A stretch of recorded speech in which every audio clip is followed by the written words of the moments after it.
A reading from the Holy Gospel according to St. Luke, chapter 10, verses 1 to 9. Passage taken from the Message version of the Bible. Later, the Master selected 70 and sent them ahead of them in pairs to every town and place where he intended to go. He gave them this message: "What a huge harvest, and how few the harvest hands. So, on your knees, ask the God of the harvest to send harvest hands. On your way, be careful. This is hazardous work. You are like lambs in a wolf pack.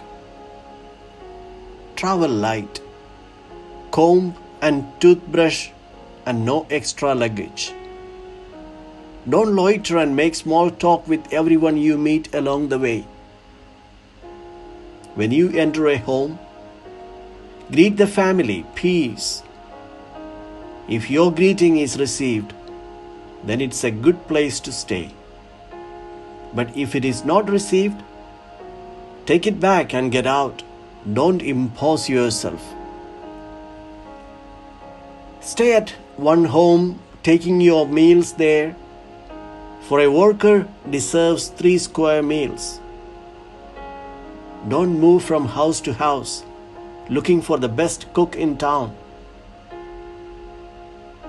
When you enter a town and are received, eat what they set before you. Heal anyone who is sick, and tell them God's kingdom is right on your doorstep." The Gospel of the Lord.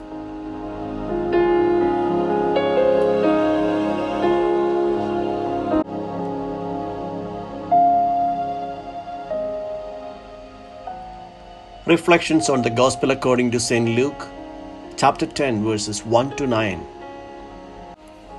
Today the Church celebrates the feast of St. Luke the Evangelist.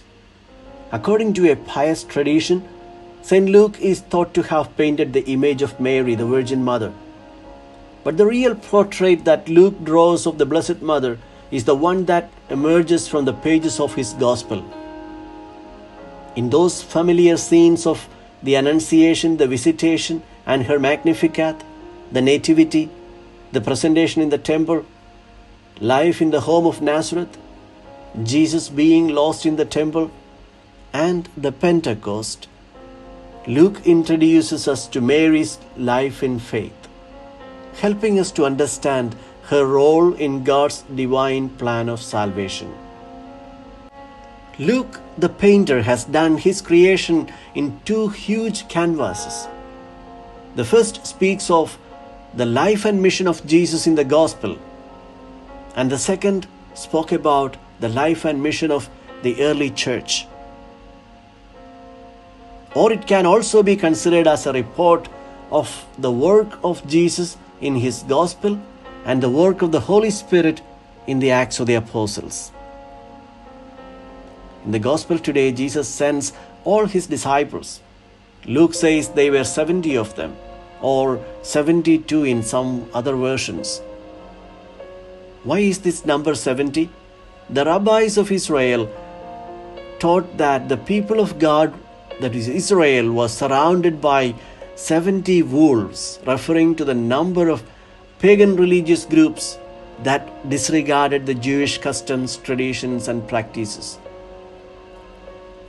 It is into the midst of these wolves or pagans that Jesus sends his disciples. And therefore, they are 70 in numbers. The mission of Jesus is to build his church, and this cannot be done alone. Church is essentially a community, and building this community is a collective responsibility. Hence, the disciples are sent out in pairs to support and complement each other in the mission. Carrying out the mission of Jesus is no easy task. It requires God's blessings in abundance, and hence, the first instruction of Jesus to his ambassadors is to be consistent in prayer to the God of the harvest, that they become efficient laborers. Pay attention to this aspect of prayer. Prayer to the Lord of the harvest is not intended to persuade God to send more laborers into his harvest, but it is intended to transform the disciple into an apostle.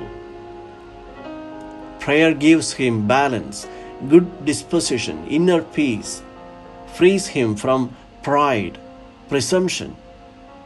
It enables him to overcome opposition, disappointments, and failures. It reveals to him, moment by moment, the will of the Lord of the harvest. A disciple must resist the temptations to depend on material resources while accepting the mission of Christ. All the resources that he or she requires is to trust in God's providence.